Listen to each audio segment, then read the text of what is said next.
Hi everybody, Russell Ryan 11. Hope you are all safe and well. If you're new to the channel, please consider subscribing, hitting the bell icon so you're made aware of any time putting new content on. As always, like to thank our lovely channel sponsors on Tucket. Check them out in the description below. Today's guest, another fan, and I'm looking forward to chatting to Eddie. It's Eddie Muscat. Hi Eddie, how are you, man? All good, Russell. Good, mate. Yeah, we sorted it. We sorted out. We figured out the internet. We figured out. We've completed it. We've completed it. We know what we're doing now, so it's all right. Fingers and thumbs, me, mate. And it's still raining. It's still raining in church. No difference. That's it. How are you though? How are you then, more importantly? Yeah, good. All good. Yeah, just as I say, we just getting by on a COVID thing, mate, and that's it. Just same boat as everyone else. Yeah, it is. It is. It's just. Yeah. It's just. It's like I don't know. It's just like it's almost like it's like feels like it's the end of the. You felt it was the end of the end of the line, so to speak, and then it's another 4 weeks. It's like oh. But yeah. Well, that's what annoys you. You know, you think you've got there, and all of a sudden they get moving the goalpost. So there it is. Let's go with it. It's not really much you can do it, but the good thing gyms are open and things like that a bit more. So at least there's a bit more to, it's a bit more sort of to do in that type of world. So it's a bit better though, and obviously the football's keeping us going. Euros are keeping us going. Well, it's been brilliant in football. What my girlfriend, she's going bananas. All she's seen is a green screen. That's it. So. Yeah, I think we had like, was it a week off, 2 weeks off, something like that, between West Ham finishing and the Euro starting. So yeah, my wife had me for like 2 weeks to do stuff, and now it's like no, sorry, it's Ukraine versus Russia. I can't go, so I can't do that today. Sorry. She's like, why are you watching that? No, well, I'll just be sent to my room and just go watch it in there now, like a little kid. Go on, go up. With your phones now, you can just watch on your phone now, and it's a lot easier. But no, it's yeah. I mean, I know England's rubbish, but West Ham keeps us entertained, doesn't it? To be honest, Eddie, West Ham always keep entertained, no matter what. but for the right reasons last season, mostly. Absolutely brilliant last year, and I just that's the frustrating thing. All the years you go. And then they have the best season they've had in ages, and you can't watch them. I know, it's just the West Ham way, isn't it? It is the West Ham way. That is the West Ham way, Big Sam. That is the West Ham way. But it is. I mean, it was great. Yeah, great season, and European tour. Hopefully, we'll be able to go as well, which would be nice. And yeah, I think it was just a nice, a really, you know what I mean? They just played brilliantly. Nice distraction, something like to watch. I mean, because all the games were on telly. So it was good to follow them still. Yeah. I enjoyed it. I did enjoy it.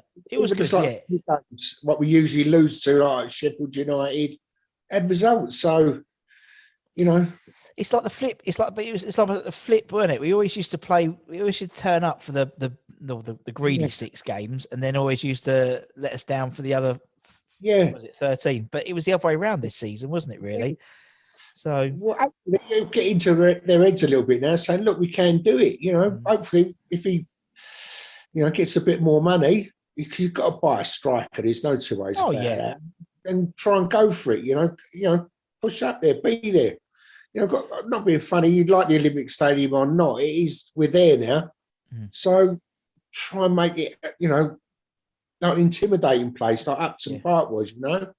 Get there and that's get. Draw players in, decent players, 60,000 people we could have there. So I know, and also it'll be 60,000 people coming back who haven't had football for 18 months there, and will be desperate to go and shout and scream and sing. Yeah, I mean, I've seen some cracking games. I'm not being funny. With Tottenham, when beat Tottenham and Chelsea, the atmosphere there was superb. Yeah. So it can be done. Yeah. When we're winning, it's the last thing people talk about, isn't it? It's it's the thing. The ironic thing is probably, as you said, it's been our best season since even before the last season at the Bowling, really, in terms of league position and just the nature of how we've played. And as you said, I've had we've had some great nights there, and I think there even some more European nights. Christ, that's what you get the proper European teams, no qualifiers, straight in there for the Europa League, not that Mickey Mouse one that Spurs are in, and. And we'll have some good teams because we're not seeded, so we're going to be playing some big-ish teams in that in that league. So I'm looking forward to it. I'm really looking forward to it now. Looking forward to it. It's tripod to get into Europe, and we've done that. So, Yeah. to me, that's great. Exactly, and now it's like how we consolidate that. You know what I mean? It's not. You know, if we then finish 16th next season, this season will be, you know, a flash in the pan. It's waited, really. You know, I mean, we can and ah all day. I mean, the thing with Lingard, you got an experienced, seasoned Premier player there. Yeah, I'd move heaven and earth to try and get him. I mean, some of the rubbish we've bought. I mean, Anderson, 40-odd million. yeah. Allah, 40-odd million. It's just wasted money. Buy decent Premier players who know they can hack it in that league. You know, it's just that's what frustrated you. You've lost 80 million there on rubbish. You know, It is. Well, that could have gone for decent players. You know, totally. And I mean, also, I mean, you look at and then you look at how Moyes has sort of reacted to that. You know, the first thing he did was he sent out Anderson on loan, our second most expensive player, and he took half price off Haller to go to Ajax. Yeah. So, you know, Moyes knows that. Yeah, Knows there's a lot of deadwood. Made them a lot fitter as well, wasn't he? Yeah, a lot. It wasn't at all. They wasn't, you know. No. Apparently, this is what my mate. You know, I think you're going to interview him soon. Ian Burbage. Yeah, Ian's coming on you. Yeah, he was saying to me that one of the players dived in front of him and couldn't breathe. Like when he went for a run down the wing. Wow. He went, no, never like that again at West Ham. So he's made him into. He has, yeah, and not just that, he's made him a team. Do you know what I mean? He's made him a team. He's put them all together. You know, there's a real team bond there, a real old fashioned like team there. Now we'll be proud of to watch play. You know, where previously we've, you know, a few years ago, you know, even the last season of the bowling, I think we never really had a team, a nucleus. We had Dimitri Payet. Yeah, that was it. Pass it to Payet. That was literally the game plan. I can imagine big Slaver and a big whiteboard and just says pass it to Payet on it. That's the game plan today. Ain't got it now. We've got a proper team. No, he's a good team. I mean, not being like Sue Fallon, but they all look like they're really together. You know, I want to. As soon as someone scores, all round them. You know, so it's brilliant. Best I've seen for years. Yeah, no, I agree. It's good fun. Yeah, it's good. It is good fun, and as you said, it's nice to get a few wins. You know, win or lose, we're always on the booze, but you know, it's nice to have a few wins. West Ham are like England, isn't they? You never know what they're going to do. You know, true. Yeah, and they always let you down at the right time, don't they? Always. I mean, you was with the Scotland game, and they was dire. It's so true. You know. It's so true, and we're used to it. We're used to being West Ham fans. That's why there was all the. You know, everyone else on Twitter, we're used to it. We're used to like failure. Here, mate. Try that, yeah. That's what I loved about Arsenal, like Arsenal season. You know, Arsenal's like all up in arms that they were, you know, finishing 10th or whatever. It's like that's a great season for us. Yeah, yeah. One of them. Yeah.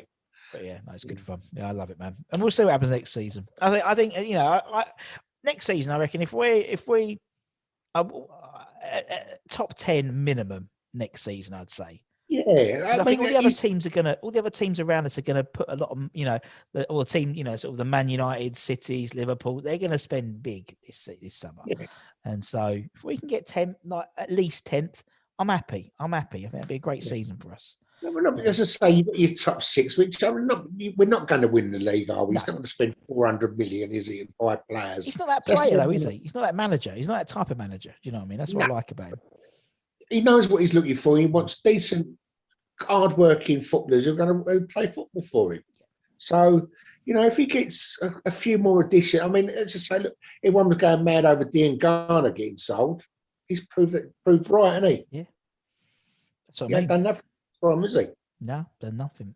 Ironically, the first game he played, he scored, didn't he? But, he hasn't done nothing. And you know, that wouldn't have happened if there was nothing. As you said, critical to get a strike. I said, you know, if we had a striker, it would be a dangerous side last season. Yeah. The amount of times we hit the post and a lot of times Antonio, bless him, just couldn't care. You know, just didn't have that striker's instinct. Yeah, no, So that's the same. Well, I mean, he played it right back, didn't he? yeah, I mean, yeah, exactly. What can you expect with the poor man? He gave it a go. I mean, he's still he is one goal off being the joint Premier League all-time goal scorer for us, and he was I think, nowhere in the league in that sort of top 10 2 seasons ago. A couple of seasons no. of 10 goals, and he's right up at there. I can't remember what I think the game where he come off injured, but just before then, he ripped into pieces. Come off, might have been West Brom, I The think. Wolves game, he played 30 minutes at Wolves game where it was like prime Ronaldo. He was just awesome all over the place. Yeah, it was quite scary, to be honest with you. But as I say, we improve on that, get a couple of get maybe a one decent striker, a backup striker. I think we're going to be all right. I think we'll be all right. We've got enough. I think, and people go, oh, it's extra games and stuff in Europe. Realistically, say we don't get out of the group stages, it's going to be an extra 5 games maybe across the season. So it's not going to be like, if we got all the way to the Europa final, and of course there's a hell of a lot of games, but realistically, I don't know. We'll see. You never know, West Ham, do you? You never know. You can't count your chickens. I went to France, mate, when we won that. Won the cup in Metz. I was there. I remember being there. So it can happen, Yeah. Oh no, I love it. I'd love it to. I think we all love it to happen. But I think it's great that we've got at least 3 away games. Is it 3? Yeah, 3 away trips, wherever that may be, and that's well deserved for the fans. They need something. Yeah. They need something. Yeah. So yeah, good weekend, right? Yeah, exactly. Yeah, nice week in Marseille or Spain or somewhere like that. Nice. Palermo again. No Palermo. No. And Astragugu, they're not in it either, so we're all right at the moment, the Romanian teams. But yeah, but I wouldn't mind, playing like, I've said it before, like some small fishing village in Estonia or something like that. And, the West Ham lot just take over the village for like 3 days, and it'll be like stories that you tell your grandkids for 30 years, 30, 40 years time. As I say, got stories about Metz, got stories about Palermo, that's for sure. But they were good memories. Good memories. And that's what it is, isn't it? That's what it is about memories. That's what football's about. It's not necessarily it's not for us particularly the result. It's about the experiences, and I think that's why as great as we can watch every game on the telly, it's the experience of being there, and not necessarily the result, but you're seeing your mates and going to the pub and doing sort of your ritual. That's what I think people have missed the most, and I can't wait for everyone to start being able to do that again. 100%. Hopefully soon. Hopefully Boris will let us out, which would be nice. Right. So Eddie, why West Ham? You talk about Palermo, you've been to Metz, all over the bloody place, but why is West Ham your club? Well, I come from like North Woolwich, which is near a couple of miles away from Canning Town. So I'm in the heart of East London, so everyone supported. The way I put it, I mean, I can't remember who said it.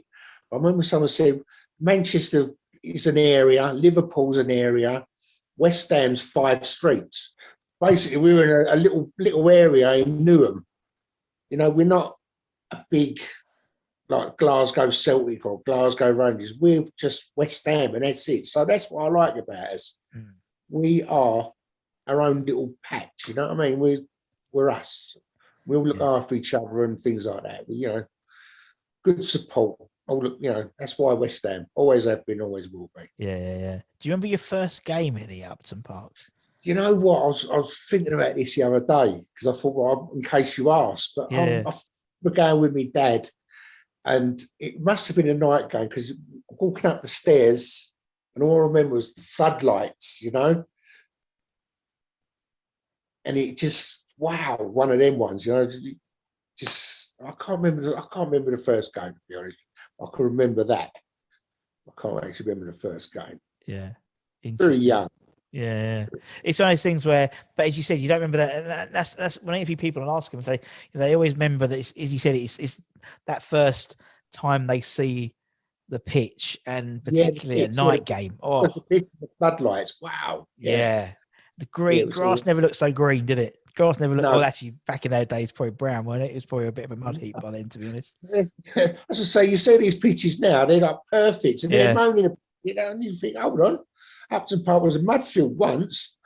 Yeah. I mean, I think there's one of those things where it's when you, particularly when I would talk about your team and the people you picked and stuff, but a lot of them are, from the older, yeah, trying to think of a nice way. The older times, Ed, back in the old days, so to speak. And you're right, they played in absolute mud baths. Like now, on like bowling greens almost now, isn't it? Yeah, but yeah. No, that was one of the. I mean, I remember going with my dad.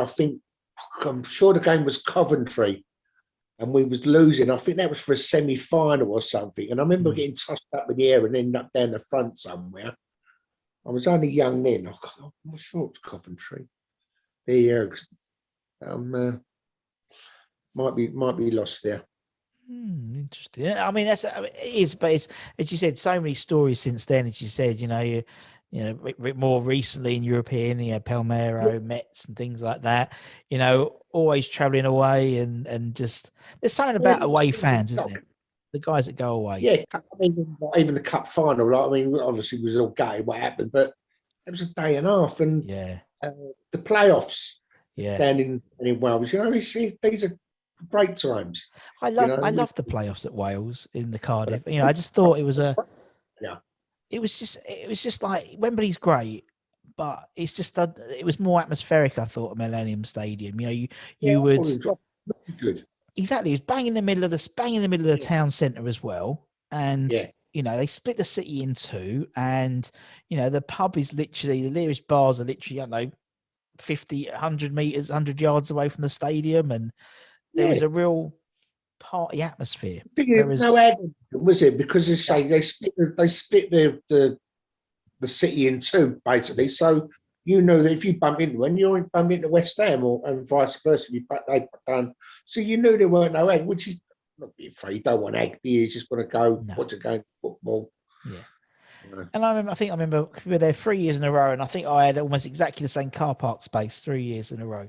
Same multi-story car park. It was brilliant. But you're right, going over when you paid the toll just to go over the bridge. Everyone coming from the M25 from the right way, from the Essex and East London way. It was just claret and blue, like on the motorways. Mental. Yeah, I remember that. Stopped at service station. It was everyone was there. It was great. Oh. Up and having chats or whatever. I think a little further from our thing. Went by what's it called? What's the long cars? My mind's gone. Oh, those limos. The limos. That's it. Yeah. Limos. Yeah, all by limos. So. Oh, lovely.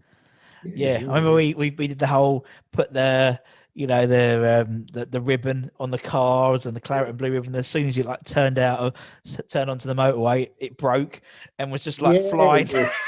It's good fun.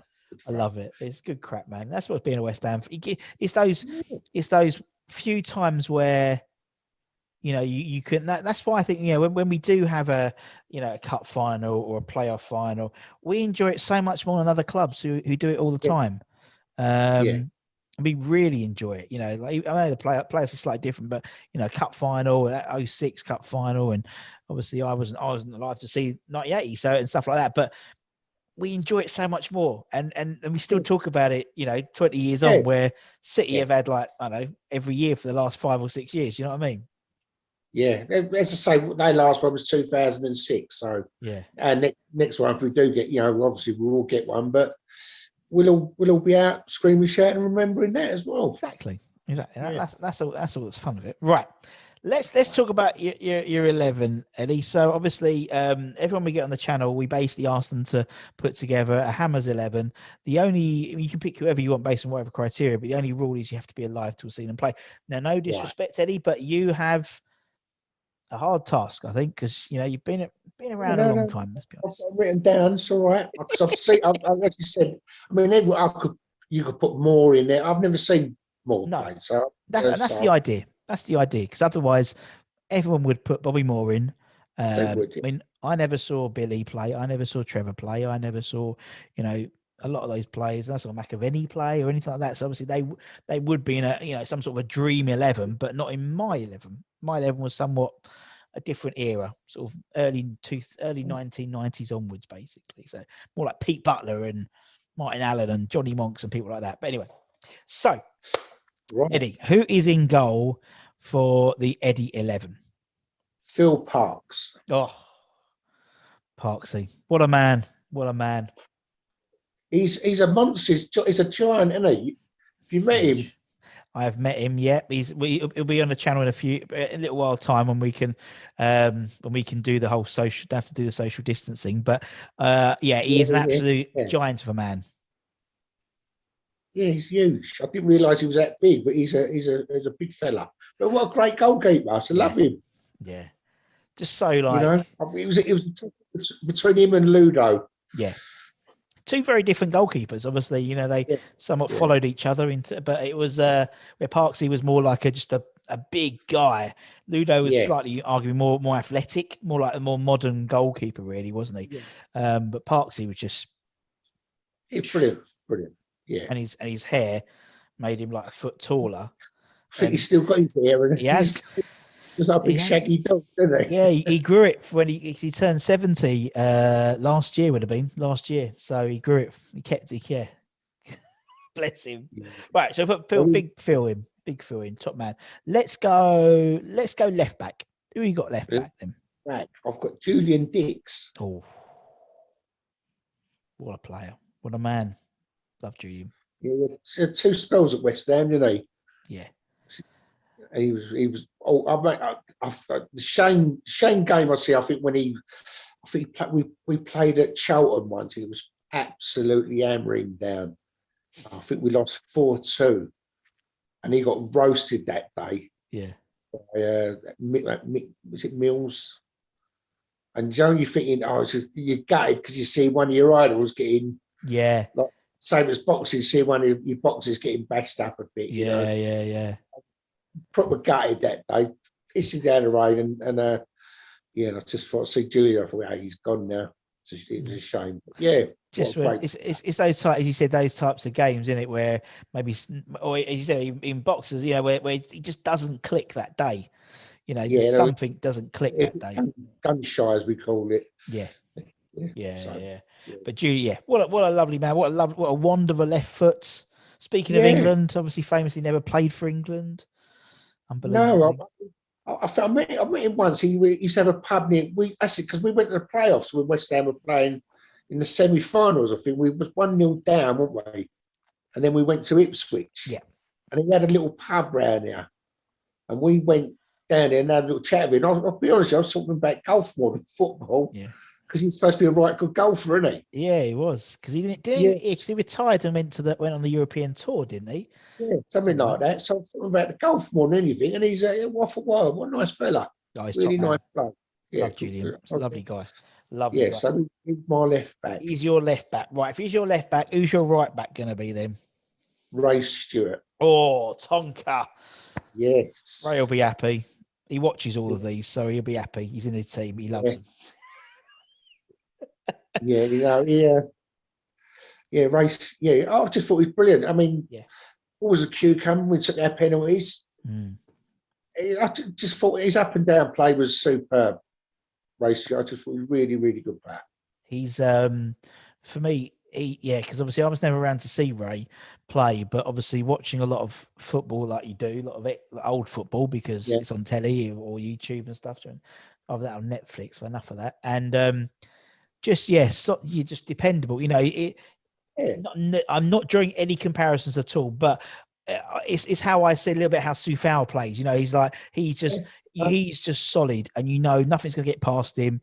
He's going to play all day, and I know Tonka still loves the club, and you know stuff like that, and just. And I think you need those types of players. You see him a couple of times at the Boys of '86 things. Yeah. He's passionate about West Ham. You know, so passionate. Talk to him about it, and he's there. You know. So. Oh God, yeah. Oh yeah. I know firsthand. You know, literally. He'll call me I can't remember the game. There was a game like one of the really tight games recently, like towards the end of the season, and he phoned me afterwards, and he was like, "Have you recovered yet, Russ?" And he gave me like an hour's worth of match analysis about. That's great, isn't it? Love it. He's such a lovely man. Such a lovely, and particularly someone he's not from around these parts. You know what I mean? Not like not from the 5 streets. So but from Scotland. But he's absolutely. You talk. I mean, he was talking like when he's doing his interview, chatting away when I got up and said a few bits. He was staunch, mate. Like West Ham through and through. Oh, he is. When you can understand what he says. You can tell him that. Yeah. Oh, well, not to his face. I'll tell him on the phone. Right. For Tonka on, so we've got Julian on the left, Tonka on the right. Right, centre half. So who's your first centre half? Billy Bonds. Oh, Bonzo. Can't have a team about him. No, I totally agree. If you've seen him, he's in. I've seen him. Yeah. Alvin Martin. Oh, Stretch. Bonzo and Stretch. Love them. There's a lot of... That's about 1,200, 1,300 games between the two of them, innit? Bonzo did 799. Alvin must have done a few hundred at least. That's mental. Stretch. And Alvin. We did a show about Stretch last week, and because it's like when I started supporting him, but I started going to West Ham about 92, 93. So Stretch was coming to the end of he was only there for a few more years after that. So I never saw him through his heyday, so to speak. And watching a lot of his goals, he used to score quite a few goals. Obviously he scored famously the hat trick at Newcastle and stuff, 3 different goalkeepers. But just such and a really sort of like cultured player. There was a lot of playing times where we did showed a lot of his assists where he would do really good through balls and stuff. Yeah. It's like I never really imagined that with Stretch. I don't know why, but I was like really, really impressed. Really impressed. An excellent player. I thought he was very good. Yeah, him and Bonzo in the middle. With Julian and Tonka, nothing's getting past them, is it? Nothing's getting past them.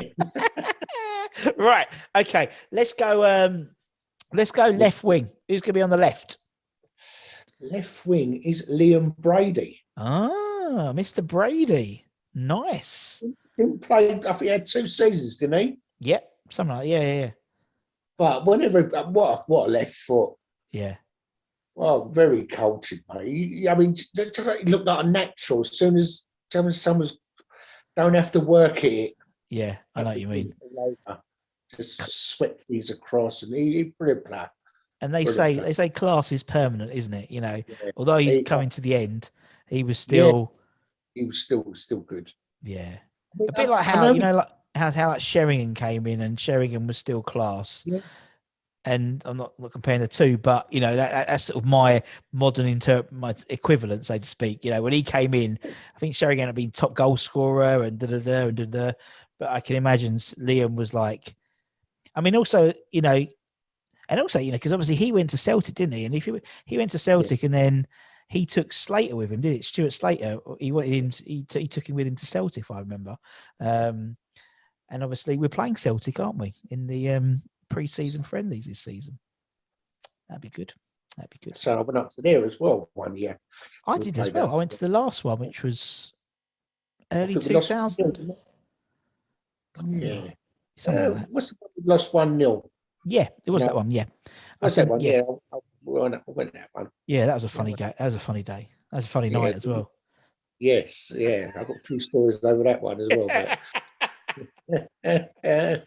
Oh dear! I remember because we was going up on the train, and we'd forgot that the person who was meant to be booking the hotel thought someone else was booking it, and so we were going up. They go, "Oh, where are we staying tonight?" He goes, "I don't know. Where are we staying tonight?" What? I don't know. I thought. And so we're like, and because like by that year it was like early 2000s, we had mobile phones, but the reception was really, really crap. So trying to get like a Premier Inn or something, I can't remember where we stayed, but yeah, such a kerfuffle. Remember that so well. And I don't remember the game much. All I remember is before and after. We went to a pub. A geezer we know had a pub up there. Yeah. And we got in a cab. We went, right, take us to the Brazen Head, mate. And the geezer went, you don't want to go there. And why is that? Full of West Ham. Went, oh no, mate. That's why we're going there. He couldn't have heard us from us. He couldn't have, mate, just take us there. Brilliant. So we had a good day there. Good day. I remember we ended up we went with one of our mates who was a Celtic fan, and he took us to this pub in like their rough area. Like I want to say it's called Goebbels or something like that. But that's he was one of the Nazis, but there was something like Goering's or something like that. It's called, and we ended up getting there, and like the barman or the landlord came over and said, "Oh, you getting to the game, guys?" And we said, "Oh, we're just going to get a cab." And he went, "Oh, and then we put a coach on, and basically this coach turned up, and you paid like £1, and it coached, and it was like a 15-minute coach drive to the ground. Brilliant, absolutely brilliant. Yeah, so sound. This was in the rough. That Goebbels, the Goebbels were up. Goebbels, that's it. Yeah, Brazen Head. It was. Yeah. Not going back there again, I tell you. Right, okay. We'll put Liam Brady in. Right, so he's on the left. Who's going to go on the right side? Alan Devonshire. Oh, Dev. What a player. Brilliant, wasn't he? Fantastic player. He should have had 100 caps for England. Oh, totally. He's just so underrated. I mean, only because we're West Ham fans, where we used to see it, but if he had this modern TV and Sky and all that now, him playing, he'd be a superstar now. He really would. Yeah, I mean, one of those things as well is I mean, obviously we paid £5,000 for him, didn't we, from what's name, and from Southall, and just, I mean, now if anything, he'd be so suited to the game now because it's so, but. Pre-injury, Alan Devonshire. Do you know what I mean?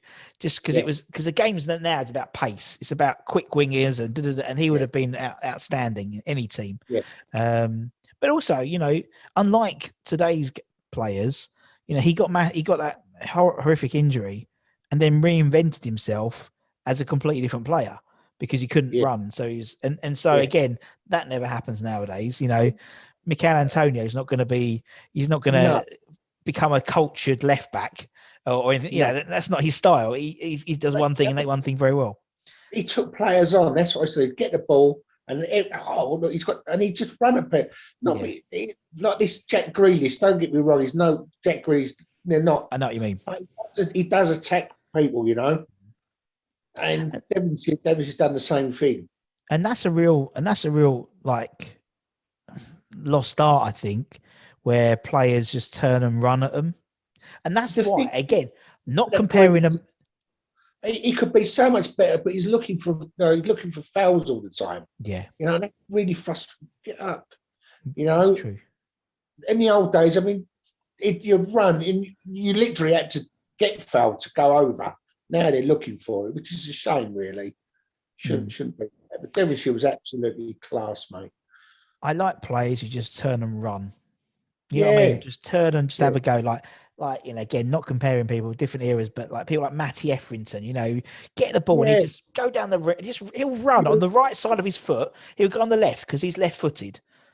I mean, even Joe Cole before Mourinho ruined him. I mean, he'd get the ball and he'd go straight. Even if he got into the penalty area, you knew they had to do something or he was going over. Yeah. I know exactly what you mean. And then Mourinho ruined him by making him play. He was a natural footballer. He was. He was in an era. Arguably, I think Joe was probably in my opinion, he came along a little bit too late in his, because you look at like now, you look like in the early 90s, you had Gaza and people like that, and they had a free role. They had that was their job. They were a free role. They could just roam. Yeah, exactly. But now, obviously, with Mourinho and people like that, they didn't have the free role. That it was almost you're a left wing, you're a right wing, and it sort of stemmed any creativity. I think he'd done so. Have he done a back flick or something like that? And he went mad at him, didn't he? I'm here to entertain, mate. Well, that's the thing. Football is about. I mean, I know it's results and things like that, but we go to be entertained, particularly West Ham fans. We don't go to win. No, well, I mean, you don't go to get a 0-0, go and watch a 0-0 draw, do you? I mean, you go there to see win, but you want to get entertained as well for 90 minutes, don't you? So, so true. That part of football I don't like. Yeah, no, I'm the same, man. It's not just that; it's personalities as well. Do you know what I mean? Yeah. Football is now at a point where I think it's developed into almost like it's not like no disrespect to people before, but it was a sport. It's a sport now. They're finely tuned athletes. You don't. Right. And anyone, I mean, I know someone like Grealish, for example, he's an arrogant little sod. But back in the day, he would have been lauded. Same way like Gazza was an arrogant little sod, and stuff. And like even back in, and I'm thinking, even sort of the early 90s, and we had people like towards late, we talk about Mets, we had people like Razor, we had people like Ian Wright. These are proper characters.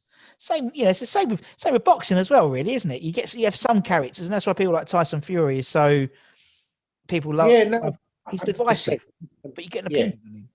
Yeah, I mean, if everyone was a robot, you'd be bored of it, wouldn't you? Exactly. Yeah. You do need your characters, but be a natural character. Don't play a villain. You don't need to do that. But I think Jack Grealish is really talented, but he just keeps on diving, and it really annoys you.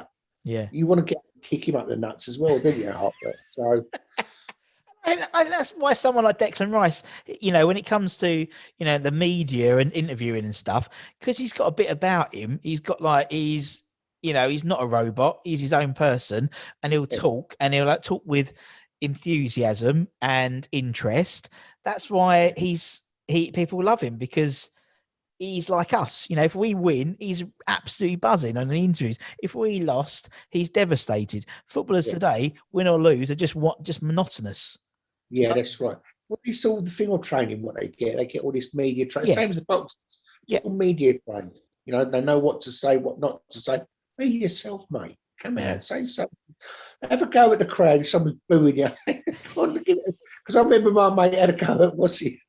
I always forget his name. He was a bit big, and my mate was screaming, "Oh, and all that lot, and all this lot." He turned around and looked at him and went, he was my size, like 23 stone. You know what I mean? That's always made me laugh. We used to call Fat Frank, and that was coming from like guys like me, and it was like, I just thought it's a really Yeah. But as you said, it's the same. It's the same with boxers, though. You're saying it's like, as you said, there's certain and like the ones who have got the personality around them, it stands them out. Yes, you have to have skill. Yes, you have to have talent. Yeah. But to draw the money, you've got to either be divisive, so people hate you and want to tune in to watch you get knocked out, or they love you and they want to tune in to watch you knock someone out. 100%. I mean, there's a boxer on the circuit. He's done the older, the reality TV, shall we say, and all that. Yeah. He's chucking glasses of water over people. You don't treat people like that. So now he's trying to be the Bond villain. Everyone wants to get him and fight him. He's doing what he's supposed to do, but don't chuck water in people's faces, type of thing, So yeah, I get you. Yeah, but again, it's a new generation now, isn't it? As you said, now you got all the YouTube boxers and stuff like that as well, and it's like sitting there watching telly. I mean, Google box. I mean, you couldn't make it up, could you? What are you famous for? I'm sitting there famous for watching telly. Well, that's like the Eubank boys, though, isn't it? They're on it, aren't they? They're on Celebrity. Well, this is true, and this is a true story. When Eubank made his debut, I was there. It was at Blue Wall. Yeah. Or Eddie, you muted yourself. You muted yourself. There we go. No. We're in the changing rooms. Yeah. And he's got a changing room himself with all miners and all that around it. Where's that? I mean, Eubanks. He's getting. So what's he got all the miners around him for? What's all that about? So they'll think they're fucking superstars before they've even done anything. Yeah. Do you know? Yeah. Crazy. But again, that's a little. But there's similar, like, parallels to footballers now. You know what I mean? By the time they're 16, they're in the, or even by the time they're 11, 12, they're in the academy for a Premier League team, and they are thinking there's something special. Whereas they're getting far too much too early. If you are, right? Say like someone, a young kid, 16, so he's getting 10 grand a week. Yeah. How'd you work that out? Rent over anyway. Yeah, rent over. But that's why I like people like Antonio and Jamie Vardy, guys who have come from the lower leagues and worked their way up. They appreciate it, don't they? That's what. Yes, rant over. There we go. Put the world to right there, Eddie. Right, okay. Right. Who we got central midfield? Who's your first central midfielder? Payet. Oh, Demi Payet. Listen, I know he was a rat and what he'd done Yeah. and all that lot, but I'll tell you what, for the 2 seasons he was there at West Ham, mate, he was absolutely phenomenal. I mean, the free kicks he got and goal, just unbelievable. 30-yarders and things like that. He was superb. Flair to, well, back flicks and Cruyff turns and things like that. He was just great to watch. He was. Great to watch. And that's the best thing that's the best way to describe it. He was great to watch. Yeah, he had all that baggage with him, but he was great. So, and again, just the timing. It just again doesn't tend to happen where things just work for West Ham. But it was the right player at the right time. The last season at Bowden, the right manager, and it just all worked. And yeah, he was brilliant. He was a phenomenal player. You know, he was a fantastic player. And yeah, he carried that team arguably that season. And also he elevated the players around him. Do you know what I mean? Yeah. Mark Noble should have been the English squad that season. He was the I best think midfielder. I think he had a real good season, Noble. Did he scored quite a few goals as well, did he? He did. Yeah. And he was superb. But as I say, Payet was just classy. Yeah. He was absolutely brilliant. But then, this is what you get with superstars, isn't you? That extra bit of baggage. Well, it's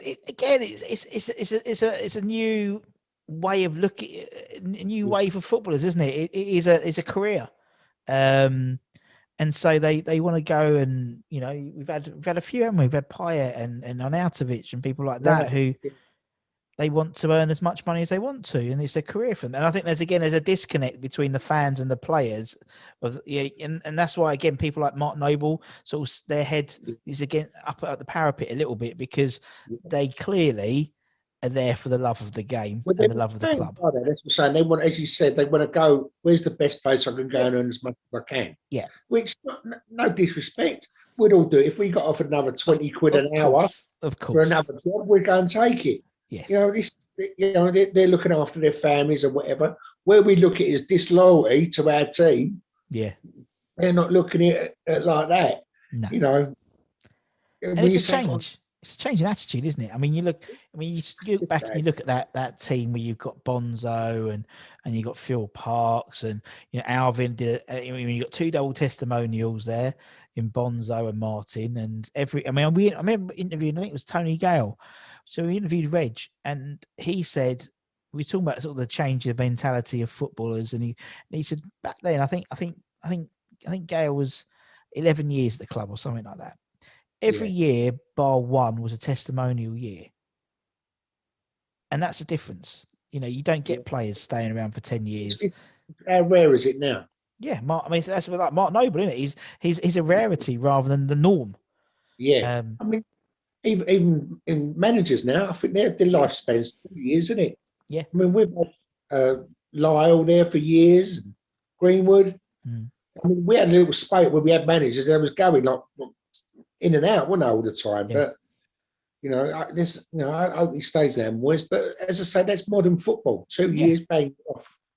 Yeah, I mean, if you get like 3 or 4 years out of a player, you've done very well to keep them there for 3 or 4 years. Yeah.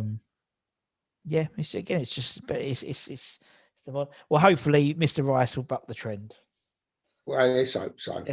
Right. Okay, we'll put Demi Payet in. Who's he going to partner in that midfield? Trevor Brooking. Oh, the God.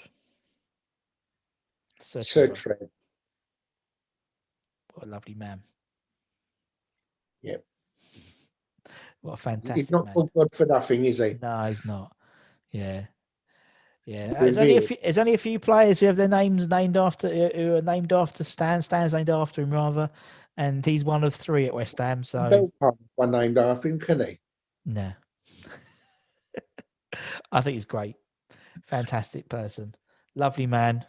Hopefully he'll be on soon, actually. We're trying to get him on soon, but that'd be good. Oh, yeah. Talk to him. Yeah, I'd love to talk to Trevor about that, about his career at West Ham and also being a manager as well, because, helped us out. He's got the best win ratio of a West Ham manager ever. Yeah, that's right. I remember he done. Who he got? He got when he came in as a manager. I think we got relegated, though, didn't we? Yeah. Didn't he try something different with the corners or something? Oh, I can't probably name Trev. Yeah, it was different. Hold on, but yeah, you give it a right good go, didn't he? Yeah, He did. It was a perfect appointment for because we were already pretty much going down. It was like, right, last roll of dice. yeah, Let's see what we can do a double six, and we almost did it.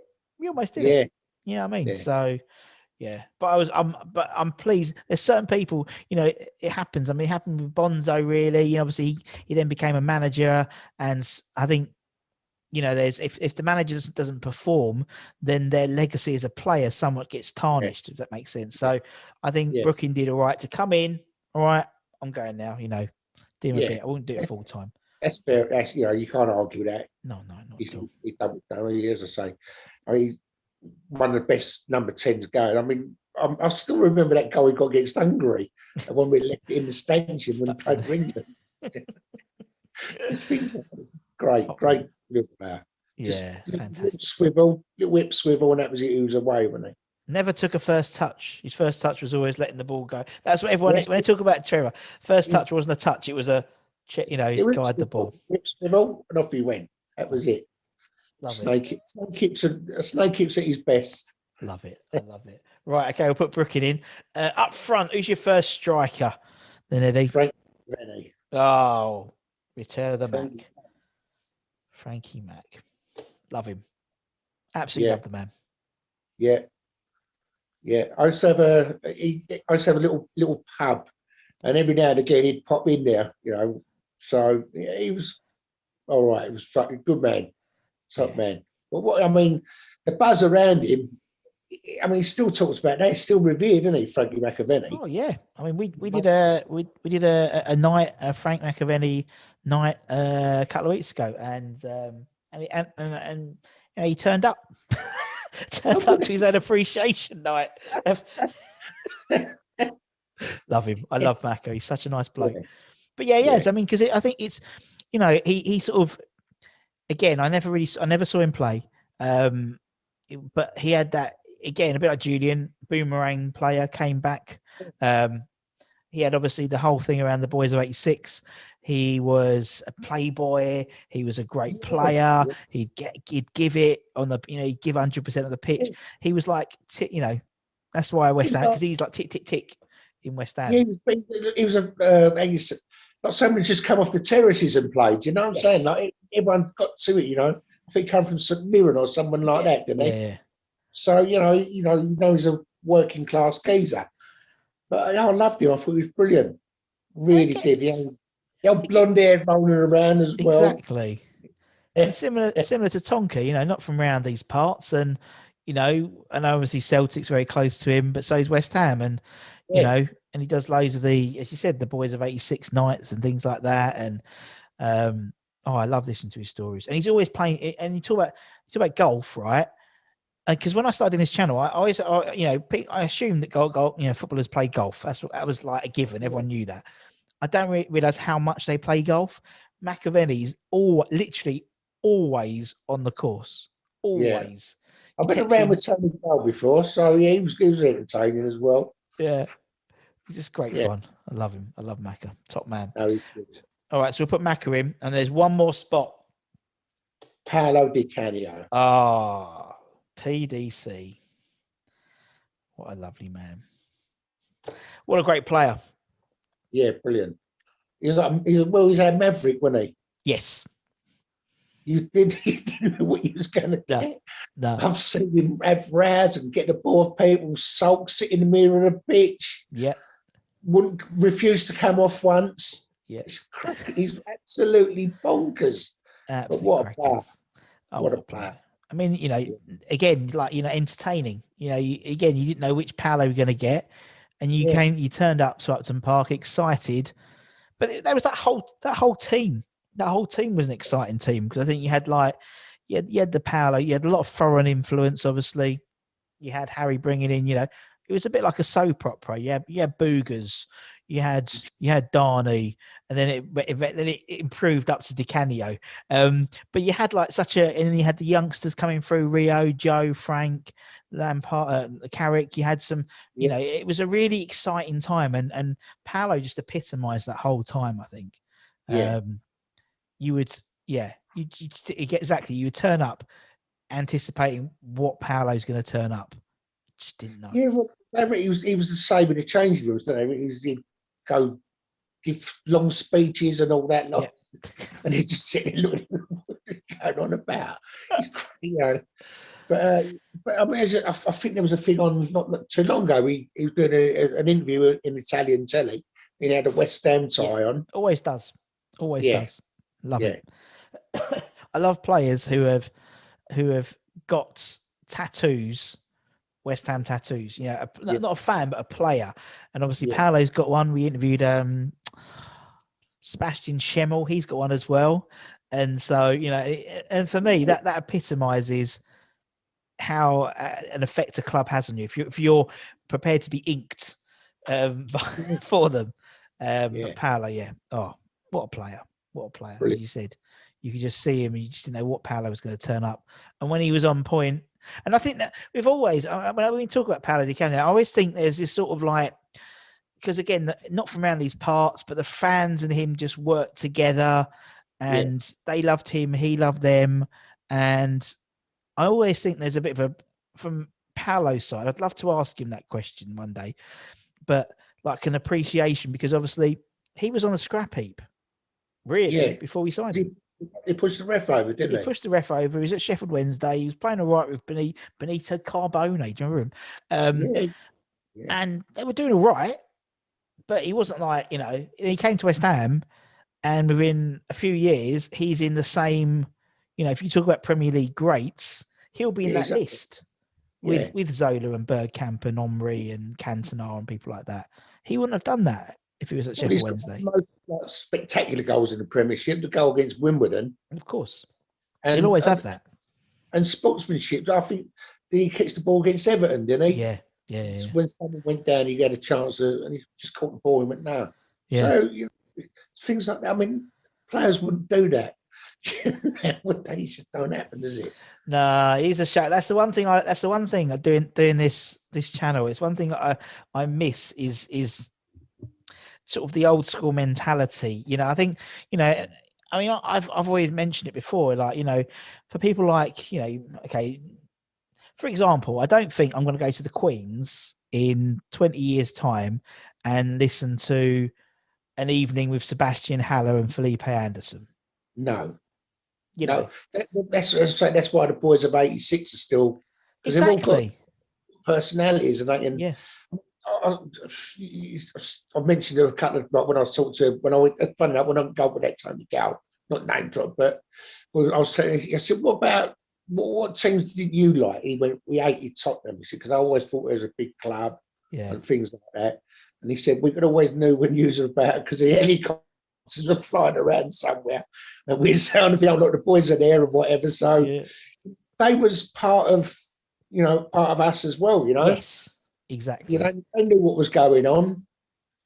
And it's like and again, I think again that I think the fact that whatever's changed football is basically money. In that a footballer will not do anything out of character, or because nowadays one misjudgment, they're done for sponsorship, millions and millions of pounds. Fair enough, and they want more money now, so they can go and get an apartment in Canary Wharf rather than live in Loughton or whatever, which is again fair enough.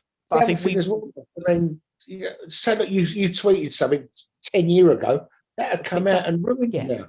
So you've got to be careful what you say, what you do, or even what you've done in the past. Yeah, it's so true. Fun, mate. Yeah, so that's why they're media trained, not to do this and not to do that. Yeah, it is, and I think that's why there's very rarely you don't get that connection with players like maybe you used to, because of that, because they're not, because they've always got that slight wall up, and that's why, as you said, that's why the boys, you might go and watch. I don't know, hopefully we'll be doing them again soon. Boys of '86 nights and things like that. You'll go and watch them. Same stories. 86 didn't change. Yeah. No, that's what I mean. I've heard the stories about McAvenny up and not coming down and untold times, So, but you still go. Yeah, you still go because it's what it is.